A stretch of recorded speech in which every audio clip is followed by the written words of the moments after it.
Welcome back to the channel, guys. Look, guys, I'm at a stop sign. I'm on a test drive, right? This car is off, right? Now, a customer complaining about it stalls when coming to a stop. Oh my goodness, guys. If by now, I don't know. I assume she let somebody else drive in and they don't know the features, guys. Y'all see that big old A right there? A, people, stands for auto start. Where's the disable auto starts? What? My point is, watch this. Look at that. Take your feet off the brake and the car starts. Guys, right here. Okay, you can disable it or turn it on. Now, I don't know if the person she let drive it. Now, because this is a multi-air 2.4 liter engine, Jeep Cherokee. And she been online reading where, yes, low oil would make blah, blah, blah, blah, blah. Yes, low oil level will cause your car to stall at a stop as well as stall while driving. So it's not just only at a stop, guys. But before I took off in it, first thing I did was check the oil level. That is the first thing you should do before you, doing diagnosis or before you go on a drive, guys. Even if you don't suspect it, you should check it. You don't want to be responsible for nothing. It could be a setup. The customer could bring your car, no oil in it. If you go out on a test drive and it lock up or seize up on you, then it's the company's fault. So be mindful of that. But my thing is, all right, I'm headed back up to the shop.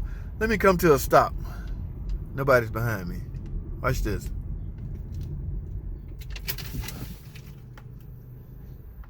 Car cut off. It's designed to do that, people. It's called start stop. Okay. Oh, somebody behind me. I let up off the brake and start back up. That is a feature put in place for fuel economy. A lot of people don't agree with it. I'm no big fan of it, but it's part of the system now, guys. We either got to get used to it or get left behind.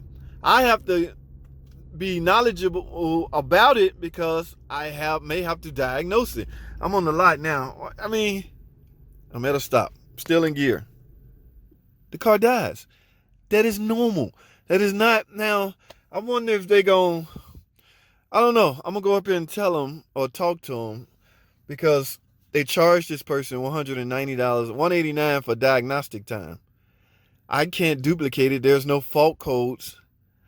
Look, I'm on the brake. When I let off the brake, I'm still in gear. Let off the brake. It starts up. And I'm still in gear. I can just go. So I'm not sure. I'm gonna go up there and tell them what I see, what I found. No fault codes. It's not stalling out. I gotta look the car over anyway and find out. So that looking it over may justify them charging her diagnostic time. But yes, I have to get paid for checking the car. A lot of people disagree with this, guys. Especially consumer. I expect consumer to disagree with it, but when semi-mechanics or DIY mechanics, there's some guys out there that will dog me out about why we charge such and such and such and such and such and such. Guys, you got to understand the severity of, you got to understand the pressure shops are under, guys. Okay, they can't, and you got to also understand the huge overhead that they have that has to be paid for. Okay, technicians want to get paid. The only way the technician can get paid is for the dealer, for the shop to get paid. Okay, it's called a split. That's how techs are paid, a split. If a particular company charge $200 an hour, and that company and that mechanic negotiate his rate at $40 an hour. And in order for that mechanic to get his $40, that means the company is gonna collect $160 off of that $190 I'm talking about. Oh, off of that $200. I rounded off to $200. $200 an hour. Car come in, the mechanic get 1 hour diagnostic time. All right, so the company automatically losing $40 off the $200. So they're gonna collect $160. That go toward overhead, management, the hourly people, the lights, the bills, the AC that's running right now. That go toward a lot of things, guys. So yes, this used to bother me until I realized, or until I saw or now see the bigger picture, guys. There is a bigger picture. Okay, yes, the mechanic gotta eat. I just spent, I want to say 40 minutes on this car. Yes, I scan it, check spark plugs, blah, blah, blah, blah, blah, blah. No codes. Let me go drive it and see if I can duplicate it. I am off my test drive. That is a total of 40 minutes, 45 minutes by the time I get back in the shop, look at a few more things. Bam, that's an hour.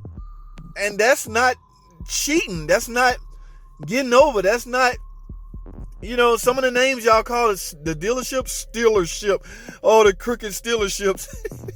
I mean, it's funny, but you got to look at each circumstances independently, differently.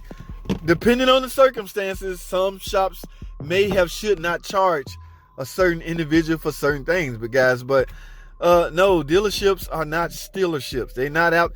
Some guy arguing with me on the Scotty Kilmore post.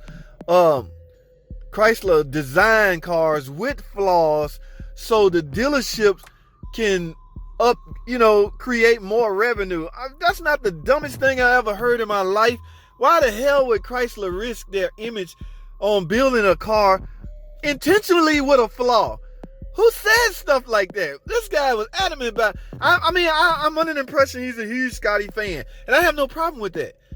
First of all, I wanted to clarify to him that I have no problem with Scotty. So once we got that out the way, he still didn't let up. I guess from the post alone insinuate that, yeah, I have a problem with Scotty. No, man, I have no problem. I already told y'all how I judge people like Scotty and any other channel. Tim, Astro Auto Repair, everybody's channel. I look at them from a content creator standpoint, not a mechanical. Yes, they all have mechanical skills. You almost have to.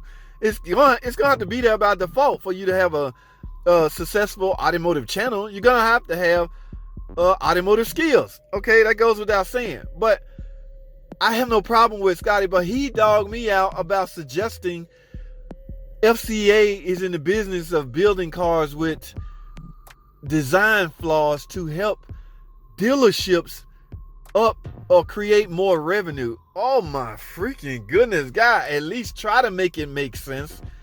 Yeah, we're gonna build a 3.6 Pentastar so it'll start ticking right at 50,000 miles. All right, now I know we're gonna take a hit. Our image is everybody gonna dog out Pentastar, Dodge, Christ, FCA sucks, blah blah blah blah blah. Hemi sucks. We're gonna intentionally do that so the dealerships can make some revenue. Now, what? Do they get a cut off all the revenue the dealership's gonna make from creating this flaw? No. In other words, it's ridiculous. I didn't mean to go there, guys. My whole point. I'm back at the shop. I gotta go inside the shop, but I don't have a stall, so I'm gonna go clear out a stall. I don't know how I got on this rant, but guys, I'm done. My point was, people, if you let somebody drive your car, explain to them the features. Okay, sure, when you get in it, you automatically hit disable, so it doesn't bother you. But a person that don't know your car is equipped with auto start stop, they will panic and come back and tell you, man, this car is raggedy. It stalls out every time I come to a stop. And you not thinking that your car is equipped with that because you turn it off every time. So you proceed as if, okay, I'm going to take it to the shop. And here we are. All right, I'm done. That's all I have. Thanks for watching. Comment, subscribe.